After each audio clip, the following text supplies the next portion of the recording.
लाभ में होगी बड़ी वृद्धि, मिलेगी सुख और समृद्धि। सफल व्यक्ति वो नहीं जो कभी हारता ना हो, तो सफल व्यक्ति वो है जो हर असफलता से कुछ ना कुछ सीखता रहता है।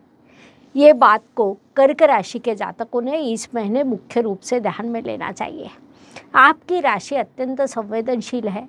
कठोर परिश्रम करना, सभी से अपने रिश्ते को समृद्ध करना, ये आपका स्थायी भाव है।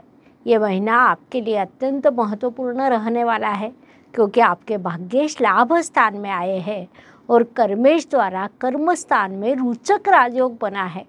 इसीलिए आपने इस काल का पूरा लाभ उठाना चाहिए। नमस्कार, मैं एस्ट्रो गुरुमा डॉक्टर ज्योति जोशी आप सभी ज्योतिष प्रेमियों का हार्दिक स्वागत करती हूँ। हम जून 2024 महीने के राशि भविष्य को समझ रहे हैं। उसमें आज हम कर्क राशि के जातकों के लिए ये महीना कैसा रहेगा, इस पर विस्तार से वार्तालाप करेंगे। विभिन्न दृष्टिकोण से इस महीने के ग्रह स्थिति का हम शास्त्रोक्त विश्लेषण करने वाले हैं। साथ ही वीडियो के अंत में आपको मैं इस महीने करने वाला विशेष उपाय भी बताने वाली हूँ, इसीलिए वीडियो को अंत तक देखना न भूलें। एक और महत्वपूर्ण बात है कि हम विभिन्न दृष्टियों से ये महीना आपके लिए कैसा रहेगा, ये सदैव बड़े विस्तार से बताते हैं। उस अनुसार इस महीने आपका अनुभव क्या रहा, ये आप हमें कमेंट द्वारा हम तक पहुंचा सकते हैं, ताकि हमारे इस मार्गदर्शन का आपको लाभ हो रहा है, ये बात हम तक पहुंच सके।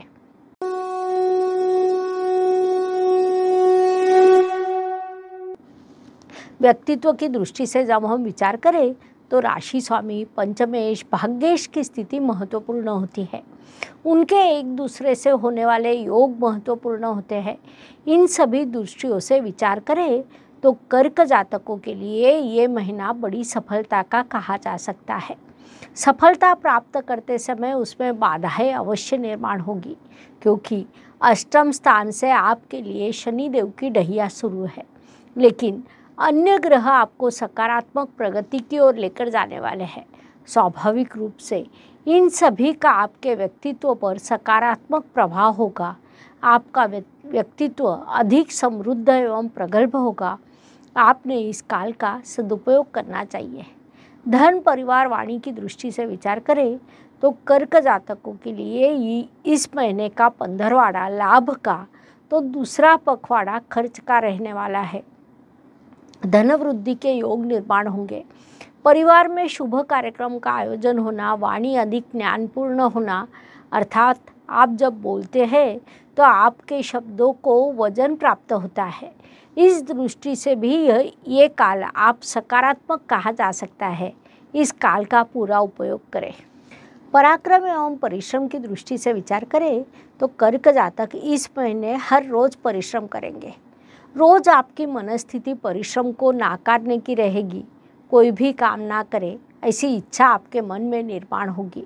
विश्राम करने की इच्छा निर्माण होगी, लेकिन कर्क जातक स्वयं पर नियंत्रण प्राप्त करेंगे और कार्यरत भी रहेंगे, जिससे भविष्य में आपकी सफलता बढ़ने वाली है। संक्षेप में इस काल में आप परिश्रम में कमी ना करें, ये सलाह आपको दी जाती है। वही आपके लिए लाभकारी रहेगा। वास्तु, वाहन, भूमि, सुख शांति की दृष्टि से विचार करें तो कर्क जातकों के लिए ये महीना बड़ा लाभकारी कहा जा सकता है, क्योंकि आपके लिए वास्तु के शुभ योग निर्माण होने वाले हैं, वाहन योग निर्माण होने वाले हैं। घर की सुख शांति की अपेक्षा घर का हर सदस्य कार्यरत रहेगा, सकारात्मक कार्य में व्यस्त रहेगा, जिस कारण प्रगति की दिशा में आपका मार्गक्रमण शुरू रहेगा। हो सकता है कि अधिक बातचीत ना हो, लेकिन घर का हर सदस्य अपने कार्य में व्यस्त रहेगा, जो लाभकारी बात कही जा सकती है। इसीलिए इस काल का पूरा उपयोग करें।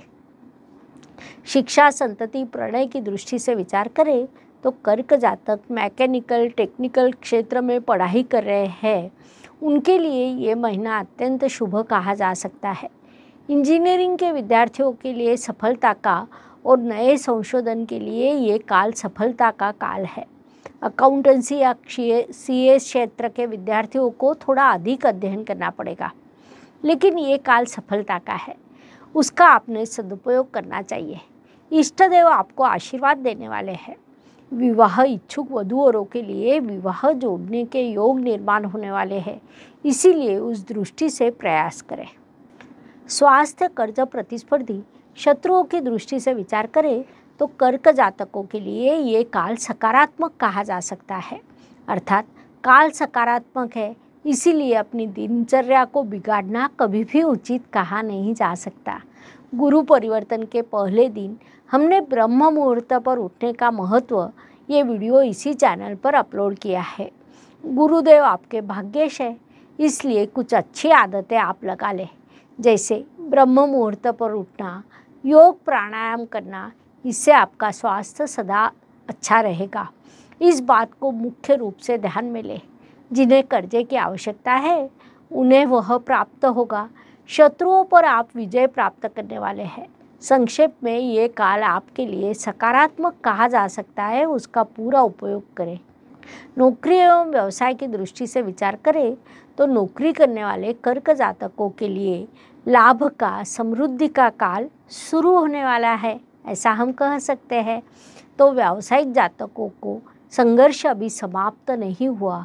यह एक विशेष बात है कि आपको भले ही यह संघर्ष लगता हो, हर रोज़ आपको समस्याओं का सामना करना पड़ता हो, लेकिन अंत में अर्थात 5-6 महीनों के बाद जब आप पीछे मुड़कर देखेंगे तो आपके ध्यान में आएगा कि आपकी बड़ी प्रगति हुई है।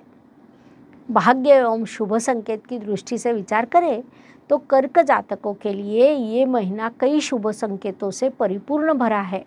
उसमें मुख्य रूप से कहा जाए तो आपके कर्म स्थान में रोचक राजयोग निर्माण होने वाला है, जो पंच महापुरुष योगों में से अत्यंत महत्वपूर्ण राजयोग माना जाता है। 1 जून को आपके लिए निर्माण होने वाला है और उससे आपको अत्यंत शुभ परिणाम भी प्राप्त होने वाले हैं। उससे एक सकारात्मक बात होगी कि आपका कर्तृत्व बढ़ेगा, साथ ही लाभ स्थान में भाग्येश का आना अर्थात भाग्य से लाभों में वृद्धि होना, यह भी एक सकारात्मक बात है। वास्तव में महीने के प्रथम पखवाड़े में आपके लाभ स्थान में कई ग्रह रहने वाले हैं, जिससे आपके लाभ में वृद्धि होगी। साथ ही केंद्र त्रिकोण राजयोग, जिसे हम लक्ष्मी नारायण योग कहते हैं, वह भी आपके लिए निर्माण हुआ है। संक्षेप में लक्ष्मी प्राप्त होना, कर्तृत्व बढ़ना, ऐसे कई शुभ योग आपके लिए इस काल में निर्माण हुए हैं। इस काल का सदुपयोग करें।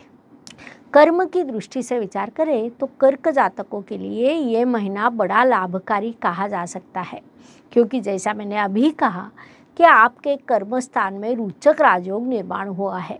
विशेष बात है कि ये राजयोग निर्माण करने वाला मंगल ग्रह, जो आपकी कुंडली के लिए केवल योग कारक नहीं बल्कि राजयोग कारक है, इसीलिए उसके आपको अत्यंत शुभ प्रभाव प्राप्त होंगे। साथ ही मंगल की दृष्टि आपकी राशि पर, आपके चतुर्थ स्थान पर, पंचम स्थान पर है, जिस कारण ये सभी स्थान समृद्ध होने वाले हैं। इसीलिए इस काल को अत्यंत लाभकारी काल कहा जा सकता है।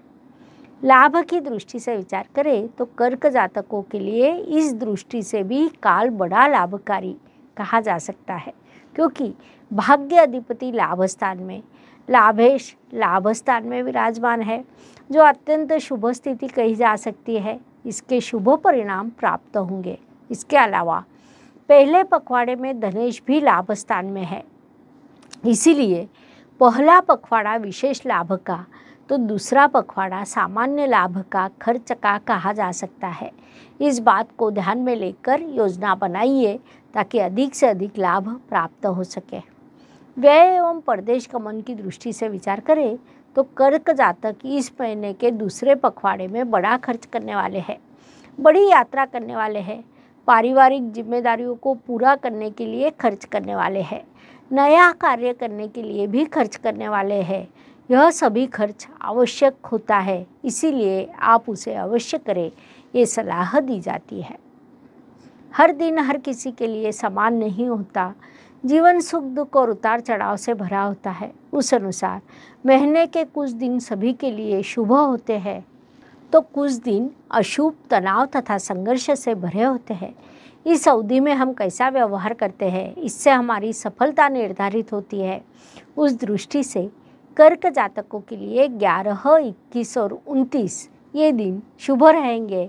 इसीलिए आपको प्रयास करना है कि इन दिनों में सबसे आवश्यक कामों को पूरा किया जाए। साथ ही 9, 19 और 27 ये दिन आपके लिए अशुभ रहेंगे। तो हो सकता है कि इन दिनों में आपका संघर्ष बढ़ेगा। इसलिए आपको इन दिनों की उचित योजना बनानी होगी ताकि आपका मानसिक स्वास्थ्य बना रहे। उपायों की दृष्टि से विचार करें तो ज्योतिष में अत्यंत छोटे छोटे लेकिन बड़ा परिणाम करने वाले उपाय बताए गए हैं। अशुभ चीज़ों की अशुभता कम करने का, शुभ चीज़ों की शुभता बढ़ाने का उनमें सामर्थ्य होता है।